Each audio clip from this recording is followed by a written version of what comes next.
আপনার ভালো দেখতে পারেন এরকম বহু লোক আছে না? এই হিংসা করলে অনেক সময় বদনজর লাগে, বদনজর। আপনার ভালো কিছু হতে আরেকজনের জ্বালা পড়া শুরু হয়েছে, এর কারণে অনেক সময় মানুষ ক্ষতিগ্রস্ত হয়। বহুবার এই সূরা পড়ে তৎক্ষণাৎ একেবারে পড়ার সাথে সাথে আমি কার্যকরিতা আমার চোখে বহুবার দেখেছি, আলহামদুলিল্লাহ। নবী সাল্লাল্লাহু আলাইহি ওয়াসাল্লাম এক সাহাবীকে বলেছেন, তুমি কি জানো আজকে রাতে যে দুইটা সূরা আমার প্রতি নাজিল হয়েছে, যে আয়াতগুলো নাজিল হয়েছে, এইরকম আয়াত কোরআনে আরেকটা নাজিল হয় নাই।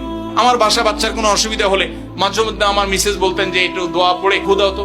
আমি আমার মিসেসকে সাথে সাথে বলি, কেন, তুমি দিলে কি সমস্যা? অনেক সময় বাচ্চাকে নিয়ে আসেন, হুজুর একটু তাকে দোয়া পড়ে ফু দিয়ে দেন, একটু পানি পড়ে দেন। আমরা কি দোয়া পড়ি আজকে সেটা আমি আপনাদের সামনে ফ্ল্যাশ করে দিলাম, জানিয়ে দিলাম। আপনার যদি কোনো বিপদ হয়, আজকে অনেক ভাই প্রশ্নে লিখেছেন, অনেক সময় মানুষ বলে, ভাই আমার বাচ্চাটার এই সমস্যা, আমার ওই ওয়াইফের এই সমস্যা, আমার স্বামীর এই সমস্যা, আমার এই সমস্যা। আমরা আল্লাহর কাছে আশ্রয় চাইতে জানি না। আজকে শিখে যান, এই দুইটা সূরা নাজিল হওয়ার যে প্রেক্ষাপট, সেই ঘটনা শুনলে